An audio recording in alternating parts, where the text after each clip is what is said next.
गुरु नानक देव सिख धर्म के संस्थापक और सिखों के पहले गुरु थे। उनकी जयंती प्रकाश पर्व या गुरु पर्व के रूप में मनाई जाती है। नानक जी का जन्म पाकिस्तान पंजाब में रावी नदी के किनारे स्थित तलवंडी नामक गांव में हुआ था। 1469 में कार्तिक पूर्णिमा के दिन इनका जन्म हुआ था। इस दिन को सिख धर्म में काफी उल्लास के साथ मनाया जाता है। इनका जन्म पिता कल्याण या मेहता कालू जी और माँ तृप्ति देवी के घर हुआ। नानक जी ने हिंदू परिवार में जन्म लिया था। सिख धर्म में मान्यता है कि बचपन से ही नानक देव जी विशेष शक्तियों के धनी थे। उन्हें अपनी बहन नानकी से काफी कुछ सीखने को मिला। 16 वर्ष की ही आयु में ही इनकी शादी सुलखनी से हो गई। सुलखनी पंजाब के भारत गुरदासपुर जिले के लाखोकी की रहने वाली थी। इनके 2 पुत्र श्रीचंद और लक्ष्मी चंद थे। इन दोनों बच्चों के जन्म कुछ समय बाद ही नानक जी तीर्थयात्रा पर निकल गए। उन्होंने काफी लंबी यात्राएं की। इस यात्रा में उनके साथ मर्दाना, लहना, बाला और रामदास भी गए। 1521 तक उन्होंने यात्राएं की। इस यात्रा के दौरान वे सबको उपदेश देते और सामाजिक कुरीतियों के खिलाफ जागरूक करते थे। उन्होंने भारत, अफगानिस्तान और अरब के कई स्थानों का भ्रमण किया। इन यात्राओं को पंजाबी में उदासियां कहा जाता है। गुरु नानक जी ने अपनी यात्राओं के दौरान कई जगह डेरा जमाया। उन्होंने सामाजिक कुरीतियों का विरोध किया। उन्होंने मूर्ति पूजा को निरर्थक माना और रूढ़िवादी सोच का विरोध किया। उन्होंने अपने जीवन का आखिरी समय पाकिस्तान के करतारपुर में बिताया। करतारपुर सिखों का पवित्र धार्मिक स्थल है। 22 सितंबर 1539 को गुरु नानक जी की मृत्यु हो गई, लेकिन उन्होंने अपने पीछे सिख धर्म के अनुयायियों के लिए अपने जीवन के 3 मूल सिद्धांत नाम जपो, कीरत करो और वंडा चखो बता गए। करतारपुर में गुरु नानक देव जी की दिव्य ज्योति जोत में समा गई। उन्होंने अपनी मृत्यु से पहले अपने शिष्य भाई लहना को उत्तराधिकारी बनाया, जो आगे चलकर गुरु अंगद देव कहलाए। वे सिखों के दूसरे गुरु माने जाते हैं। आइए जानते हैं गुरु नानक देव जी के अनमोल विचार। ईश्वर की प्राप्ति गुरु द्वारा संभव है। अच्छी बुद्धि से चित्त अच्छा हो जाता है। ईश्वर की चमक से सब कुछ प्रकाशमान है।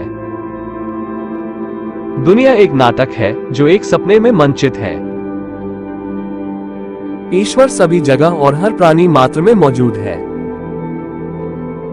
अपने जीवन में कभी ये न सोचे कि यह नामुमकिन है। कर्म भूमि पर फल के लिए श्रम सबको करना पड़ता है। भगवान के दरबार में सभी कर्मों का लेखा जोखा होता है। बुरा कार्य करने के बारे में न सोचे और न किसी को सताए। कोई भी ईश्वर की सीमाओं और हदों को नहीं जान पाया है। सिर्फ वही शब्द बोलने चाहिए जो शब्द हमें सम्मान दिलाते हैं। न कोई हिंदू है न मुसलमान है, सभी मनुष्य है, सभी समान है। जिन्होंने प्रेम किया है वे वही हैं जिन्होंने परमात्मा को पाया है। जो भी बीज बोया जाता है उसी तरह का एक पौधा सामने आता है। जब आप किसी की मदद करते हैं तो ईश्वर आपकी मदद करता है। भले ही उसे विभिन्न नामों से पुकारते हैं, परंतु वास्तव में ईश्वर एक है। जिसे खुद पर विश्वास नहीं है वह कभी भगवान पर विश्वास नहीं कर सकता। सत्य को जानना हर एक चीज से बड़ा है, परंतु उससे भी बड़ा है सच्चाई से जीना। संसार को जीतने से पहले स्वयं अपने विकारों पर विजय पाना अति आवश्यक है। कोई ईश्वर को तर्क द्वारा नहीं समझ सकता, भले ही वो युगों तक तर्क करता रहे। स्त्री जाति का आदर करना चाहिए। वह सभी स्त्री और पुरुष को बराबर मानते थे। ना मैं एक बच्चा हूं, ना एक नवयुवक, ना ही मैं पौराणिक हूं, ना ही किसी जाति का हूं। ये पूरी दुनिया कठिनाइयों में है।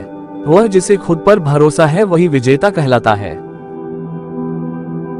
मेहनत और ईमानदारी से काम करके उसमें से जरूरतमंद को भी कुछ देना चाहिए। लोगों को प्रेम, एकता, समानता, भाईचारा और आध्यात्मिक ज्योति का संदेश देना चाहिए।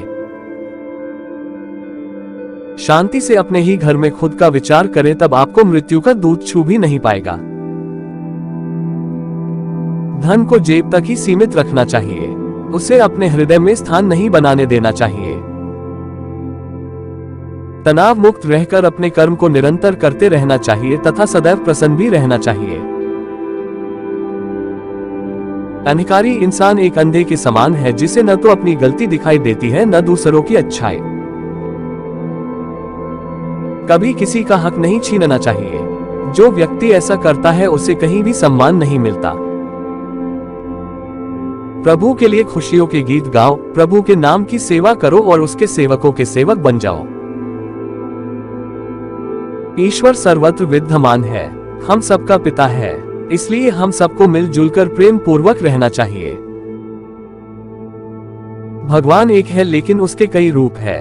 वो सभी का निर्माण करता है और वो खुद मनुष्य का रूप लेता है। अहंकार मानवता का अंत करता है। अहंकार कभी नहीं करना चाहिए बल्कि हृदय में सेवा का भाव रखना चाहिए। दुनिया में किसी भी व्यक्ति को भ्रम में नहीं रखना चाहिए। बिना गुरु के कोई भी दूसरे किनारे तक नहीं जा सकता है। किसी भी तरह के लोभ को त्याग कर अपने हाथों से मेहनत कर एवं न्यायोचित तरीकों से धन का अर्जन करना चाहिए। धन धान्य से परिपूर्ण राज्यों के राजाओं की तुलना उस एक चींटी से नहीं की जा सकती जिसका हृदय ईश्वर भक्ति से भरा हुआ है। अगर किसी दूसरे का दुख देखकर आपको भी दुख होता है तो समझ लेना कि भगवान ने आपको इंसान बनाकर कोई गलती नहीं की। अहंकार मनुष्य को मनुष्य नहीं रहने देता, अतः अहंकार कभी नहीं करना चाहिए बल्कि विनम्र हो सेवाभाव से जीवन गुजारना चाहिए। जीवन में इंसान के लिए दो चीजें सबसे महत्वपूर्ण हैं। पहला गुरु का डर और दूसरा गुरु का दर। गुरु का डर रहेगा तो इंसान गुनाह करने से बचेगा और गुरु का डर रहेगा तो उसकी रहमतें बरसती रहेंगी। वह जो सभी को बराबर मानता है धार्मिक है। धर्म केवल इंसान को बांटता है और वह व्यक्ति जो सभी धर्म, जाति और अन्य प्रकार की सभी विडंबनाओं को छोड़कर सभी को बराबर मानता है वही वास्तव में धार्मिक है।